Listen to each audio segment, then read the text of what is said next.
BJP MP Etela Rajender కు సంబంధించి ఓ ఆసక్తికరమైన వార్త పొలిటికల్ సర్కిల్స్ లో చక్కర్లు కొడుతోంది. ఓ వ్యక్తిని నమ్మి తాను పూర్తిగా మోసపోయానని ఈటెల రాజేందర్ తన సన్నిహితులతో చెప్పుకొని చాలా బాధపడుతున్నారట. రాష్ట్ర రాజకీయాల్లో ఏదో చేద్దామనుకుంటే ఇంకేదో అయిందని ఆవేదన చెందుతున్నారని సమాచారం. తన పరిస్థితి ఇప్పుడు ఎటూ కాకుండా అయిపోయిందని ఆందోళన పడుతున్నారట ఈటెల రాజేందర్.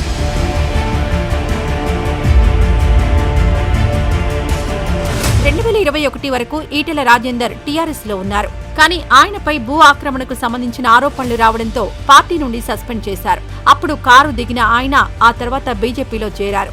ఉప ఎన్నికల్లో గెలిచారు. 2023 అసెంబ్లీ ఎన్నికల్లో హుజూరాబాద్ లో ఎమ్మెల్యేగా పోటీ చేసి ఓడిపోయారు. 2024 లోక్సభ ఎన్నికల్లో మల్కాజ్గిరి నుంచి ఎంపీగా గెలిచారు. ఇంతవరకు బాగానే ఉన్న ఈ గ్యాప్ లో చాలా వ్యవహారాలు జరిగాయట. టీఆర్ఎస్ నుంచి బయటకు రావాలని రేవంత్ రెడ్డి ఈటెలను ప్రోత్సహించినట్టుగా తెలుస్తోంది. బయటకొస్తే అంతా కలిసి ఓ పార్టీ పెడదామని రేవంత్ రెడ్డి చెప్పారట.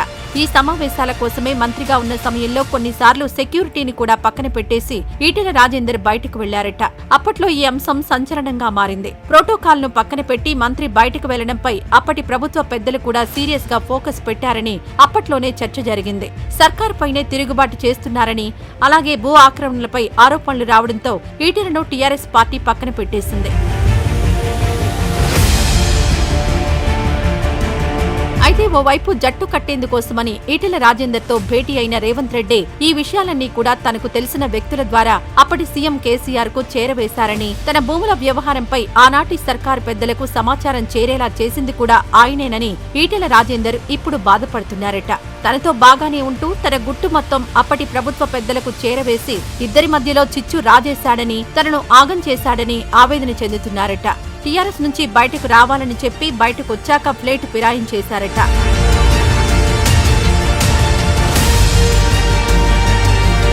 అప్పటికే కాంగ్రెస్ లో కీలక పదవిలో ఉన్న రేవంత్ రెడ్డి తనను కూడా అందులోకి తీసుకుంటారని హామీ ఇచ్చారట.